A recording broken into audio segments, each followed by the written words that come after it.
Welcome to Tech in the Right Direction, the podcast. This week, I'll be speaking with Hayden Orme.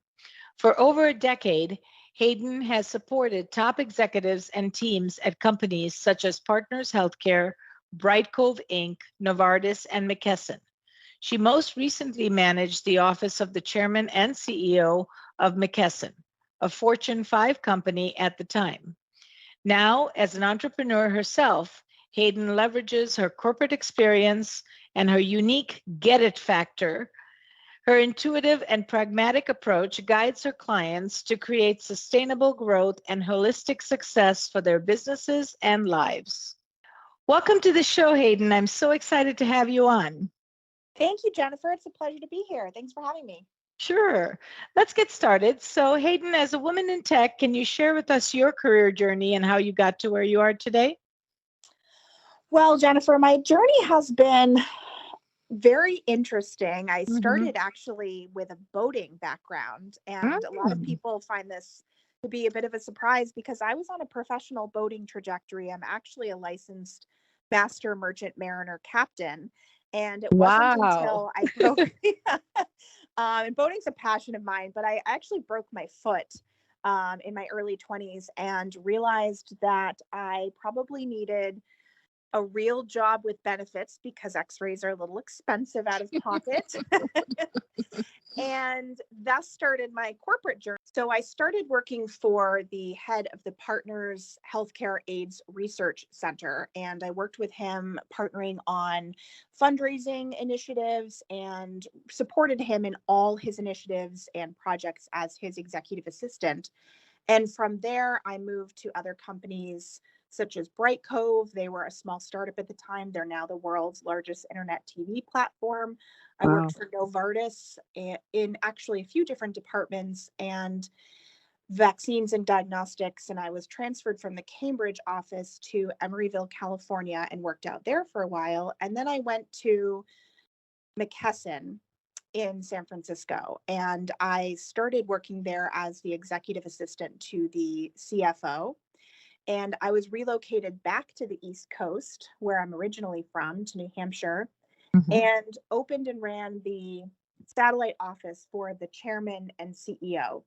And at the time, he was the highest paid CEO, and they were a Fortune 5 company. So as you can imagine, this was a very demanding, very high exposure job. And I was with that company for a little over 7 years.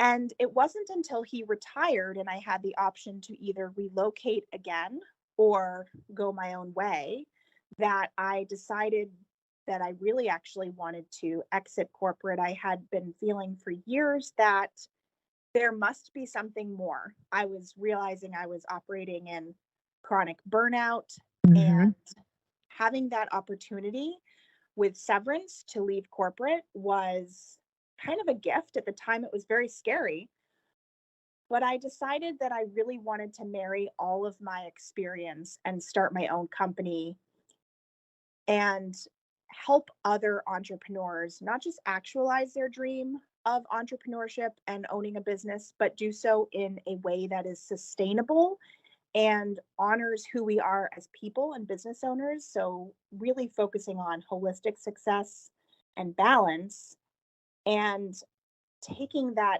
component of just normalizing burnout and busyness in our work culture and really focusing on that alignment within your life and your business. So that's where I ended up today. I launched Handle by Hayden and Company. We are close to 3 years in business now, and it's going really, really well, and I couldn't be happier. That's amazing. I love your journey, and what a turn did it take, huh? Yes. That's pretty cool.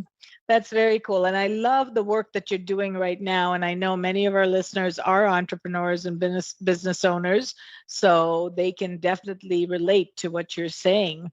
Now, I understand that you speak on authenticity and the importance of human connection in the virtual arena. Tell us more about that. Yeah, well, I will mention that when I did support the chairman and CEO of the McKesson Corporation, I did so entirely remotely. And people will say, well, you had an office. And I did, but it was a satellite office. It was really just me, Mm-hmm. basically 99% of the time. He came in a few days of the year, but I ran this office myself. I was the only one there. It was basically just a satellite office. So I had all the equipment I needed to support him.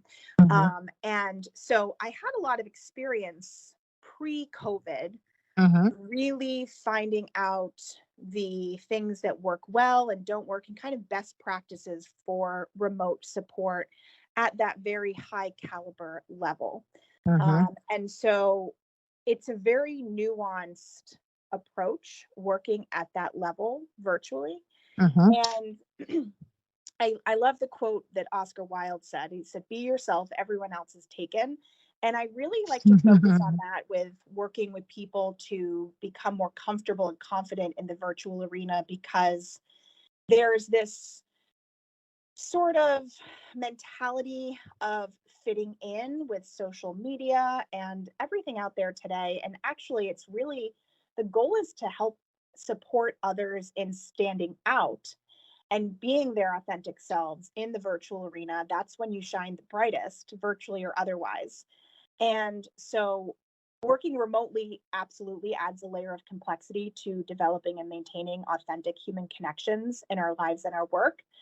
But it's really about taking that proactive step and advocating for your needs, and being I should say, taking more of a manage up approach than a passive approach, because a lot of times people will struggle, and especially around COVID, a lot of people struggled and are still struggling with that kind of overnight shift from being in the office, outside their executive's office, and able to just have that immediate face to face connection whenever needed, Mm-hmm. going to being at home.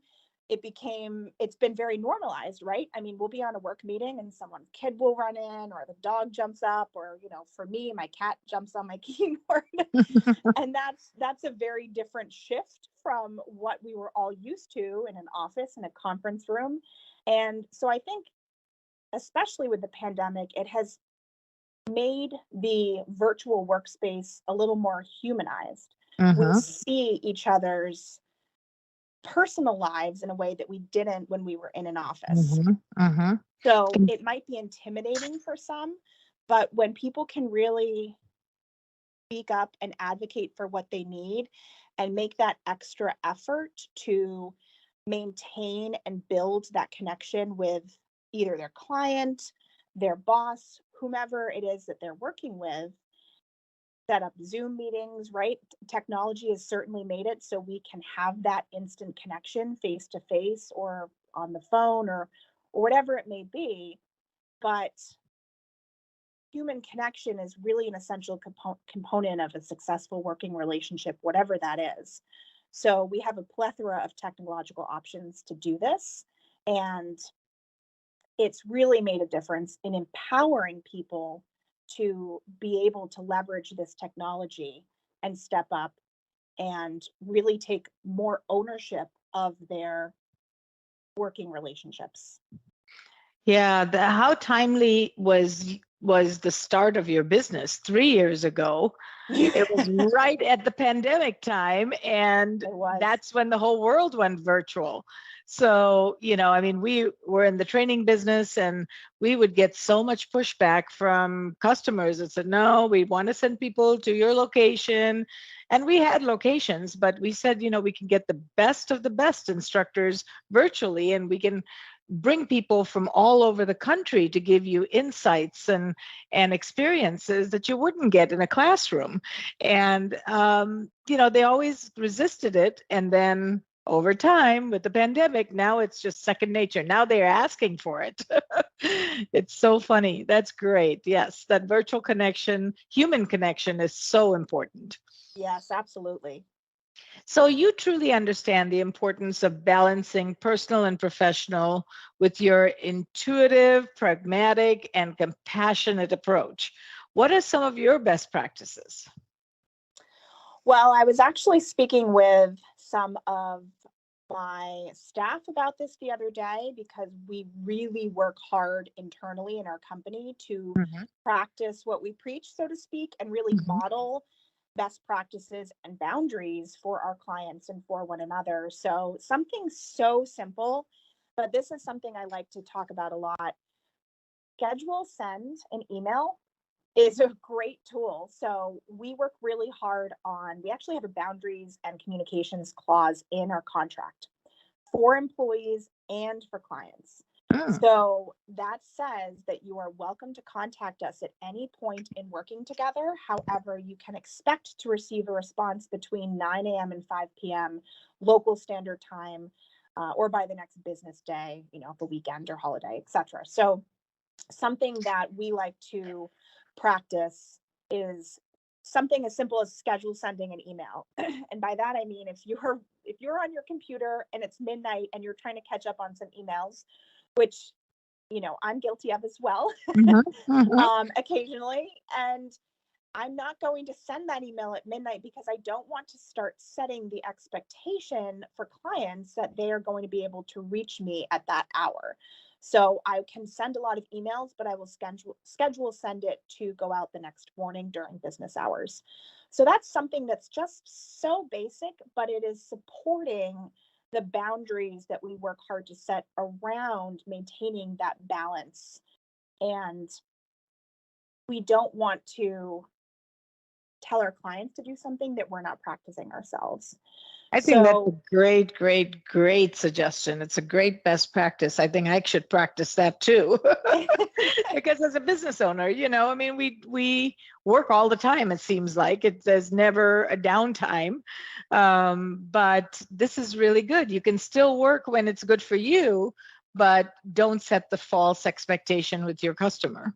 exactly. Yeah, I love that. Yeah. I love that. That is so critical. But I know there is no such thing as, balance per se. But how do you create balance in your life? Work-life balance. Well, I work really hard too, and I'm a work in progress. I haven't perfected anything, right? I'm human Me too. either. Yes, I'm looking for ideas. So something I've really started working very hard on is maintaining boundaries around my mornings. Okay. I am more of a morning person. Some people are more night owls. So I would say, if you're more of a night owl, flip this. But for me, I wake up, I have an intention that I read for myself. I do a Mhm. meditation, I have my coffee. And instead of just going right downstairs into my office, getting on my computer while I drink my coffee and getting sucked right into my workday, I sit with my coffee. I take a step outside. I have some, deep breaths of the what is now very cold air in Mhm, New Hampshire, mhm, mhm. and just really try to make sure that I have 30 minutes in the morning to just check in with myself, see how I'm doing. I look through my day.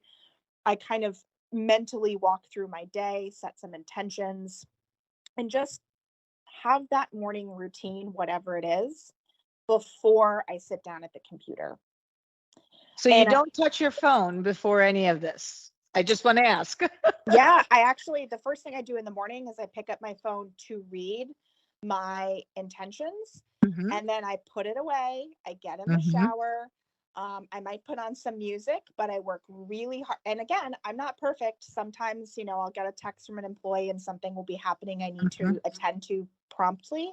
mhm. But for the most part, I try to make sure that for 30 minutes in the morning, I am not on my email. I am not checking Slack.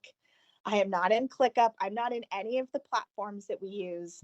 And I just let myself get into my daily mindset. That's great. You've got your 30 minutes for you just to kind of prep yourself to get into your day, which I think is so, so beneficial. And when you get into that routine, then you find time for meditation and for, that coffee break or thinking about planning your day, all of those things. Because sometimes I just jump right in and boy, it hits you hard. And then you It haven't done does. any of those other things.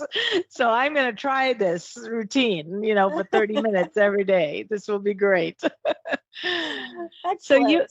so you have expertise in managing growth and business brands. How do you help guide your clients manage their growth and their brands? Jennifer, I have something that I call the Empowered CEO Business Assessment. And we have a very well mapped out client journey we have an entrepreneurial client journey and a corporate client journey. We work with both corporate and entrepreneurs. But the Empowered CEO Business Assessment is how all entrepreneur client journeys start with us. Mm-hmm. And that's an intensive time with me. They fill out information in advance. We have our initial discovery call when we decide to work together. I send them a very in-depth questionnaire, and it's a lot of information gathering. I review it in advance. We have a 2-hour intensive, and I take both a bottom up and a top down approach. And by that, I mean the bottom up, we really analyze the infrastructure of your business. What's working, what's not working, what are the systems you're using? Do you have systems? Are they the right ones? How are they working for you? And then the top down approach is, what does joy and satisfaction look like for you in your business as a business owner? And that's different for everybody, right? This is not a cookie cutter approach. So we want to reverse engineer the steps to get you to that place of joy and satisfaction in your business. So I ask all my clients, if you had a magic wand, money, time, none of that was an object, what would you like your business to look like and your day-to-day life within your business to look like? And let's reverse engineer the steps to get you there. But first, we have to address the bottom-up approach, because I use this example a lot. I had a client who came to me. It was a healthcare practice, and the practice owner wanted help with a marketing strategy and implementation. And after this Empowered CEO Business Assessment, I discovered that she had a 6-month-old baby at home. She was doing everything on her own, which is something that entrepreneurs are oftentimes doing when they come to us, right? That's the nature of the beast a lot of the time. And she was doing the cleaning, she was making the phone calls, she was doing the booking, she was taking out the trash. I mean, the list goes on and on. So she did not have the bandwidth for a marketing strategy, because if the first person we sent her way, her ship would have sank. So we wanted to make sure she had the right systems in place to streamline and optimize her practice. And we worked with her on recruiting and hiring and onboarding a full-time practice manager.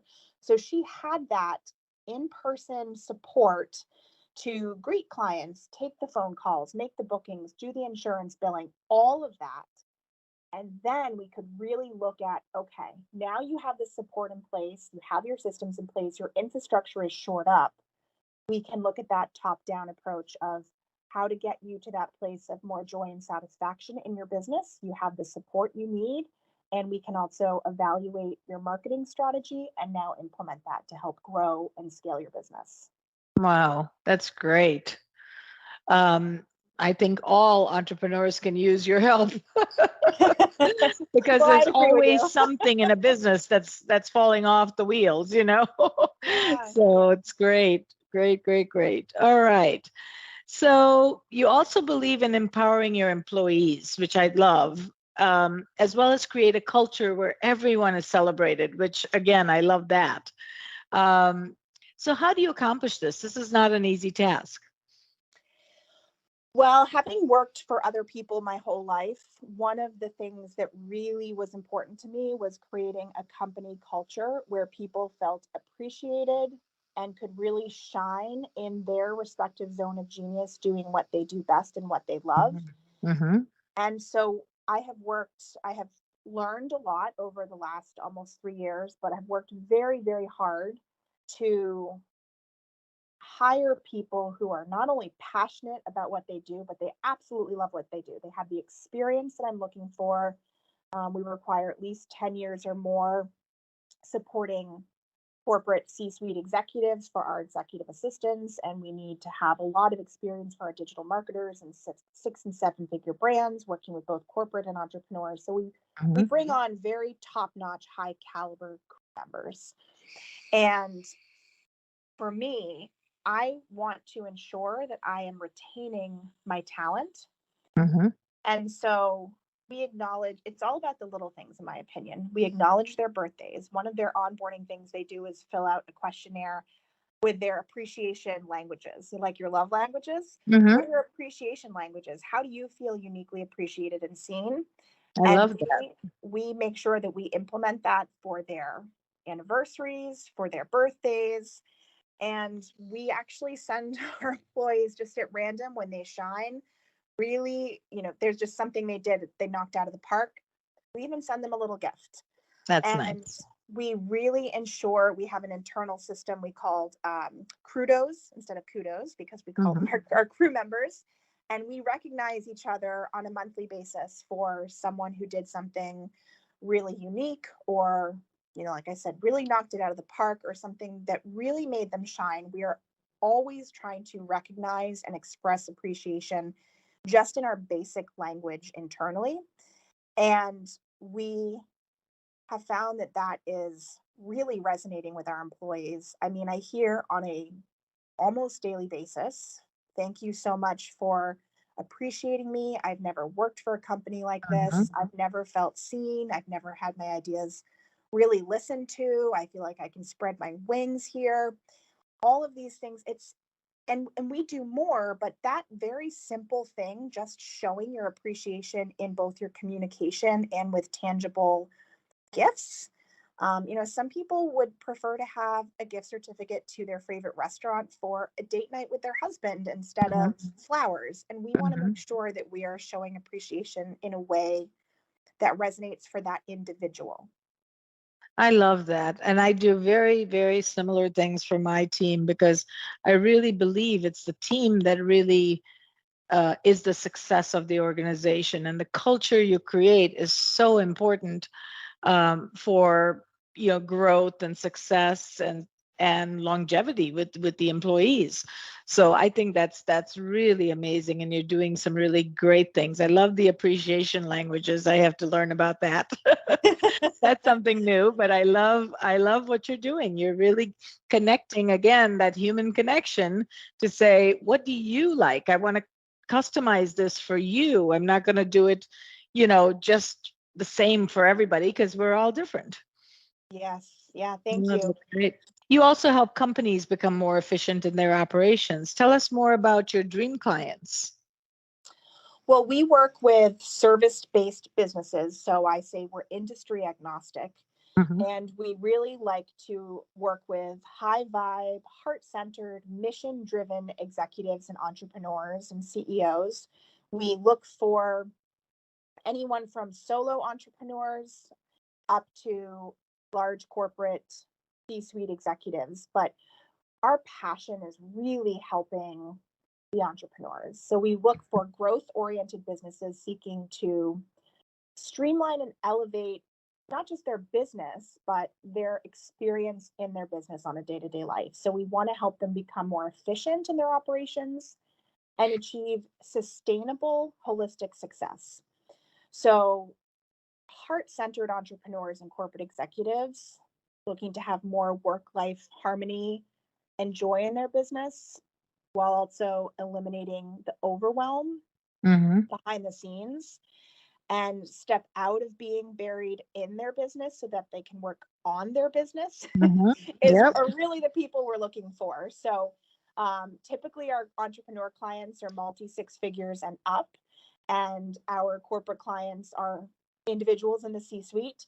And just to clarify, that is usually more of a interim position. We'll place an executive assistant with someone to cover a maternity leave or, a long-term absence, or for a variety of reasons. But focusing on the entrepreneurial clients, we provide executive assistance, consulting, and digital marketing support. So we really want to provide that top-notch, compassionate, high-touch, yet pragmatic and strategic support for our clients. That's great. That's great. Very lucky clients to have you. That's for sure. So Hayden, where is the most favorite place you've traveled to, and why? I love travel, so I always like to ask this question. Yeah, I love it. I love these questions. I actually ask my clients something similar. I ask, if you were stranded on a deserted island, what's the one item you would bring? So I always love not your phone, I hope. No, I would want a total digital detox. That's right. That's right. This is a really tough question to answer, Jennifer, because I love travel also, and I've done a lot of international travel, both Hmm. by plane and by boat. Hmm. So I have kind of two answers. Yeah, that's The fine. first that comes to mind is, so my first boat delivery, I was 18 or 19. I think I was 18. And it was the first international trip I'd taken on my own, away from home. So Hmm. I have Hmm. dual nationality. I'm half English. We'd go back and forth to England when I was younger, visiting Hmm. family. But this was my first international trip by myself. And I delivered a boat to the Bahamas. And coming from New Hampshire, which is very homogeneous, it was Hmm. very eye-opening. And to this day, I remember how warm and welcoming everyone was. Hmm. And this idea of island time, and that they focus so much on experiencing life and Hmm. joy and community and social events, and work is secondary. Hmm. And that really resonated with me, because that is so different from American culture, right? I mean, Right. really most cultures. Um, and I really remember that. It was just the first time I'd been anywhere tropical. I mean, I looking love that. over. I'm adding it to my list because I haven't been there, Oh, so I'm definitely adding absolutely it. beautiful. Yeah. I mean, the water alone, I could just float around in all day. Yes, yes. No, that's great. And then how about a plane experience? Well, I flew to Ireland. I actually had 3 months. I lived in Ireland for 3 months, and I had Hmm. an internship in the parliament there. And I had previously had an internship. So this is also in my 20s. I'd had an internship for Senator Kennedy in Boston. And I wanted to experience, at the time, I was thinking I wanted to go into politics. And I decided quickly that was not for me, but for a variety of reasons. Hmm. Um, but working in an international government office, I also saw that work-life balance was a priority. So you'd start your day at 9, you'd break for tea. you'd Hmm. Then you'd have everyone would go to the pub for lunch, and then you have afternoon tea, and everyone was leaving around 5. Now, that might be a few more breaks than most of us take during the day, Hmm. but it was really incredible that they focused so much on having that balance, because they all had these intense bursts of productivity between the breaks. Hmm. And while I might tweak that a little bit, um, because for me, having an hour at a time or 2 hours at a time, it's a little hard for me personally to get into my flow. Hmm. Um, but I think that general model is is great, and that's something we kind of try to embody with our clients, like that work-life balance. Having the downtime means you can be more productive and on point during the work time. But the people in Ireland were so warm and Hmm. welcoming, and it's such a beautiful country. I did a lot of travel throughout Europe too during that time, because I worked 4 days a week, and it's somewhere I'm actually really eager to go back to now that I'm older, Hmm. and experience again from a new perspective. It's tough to do. I wanted to do that for a long time and I never got there because I don't have the discipline of not working.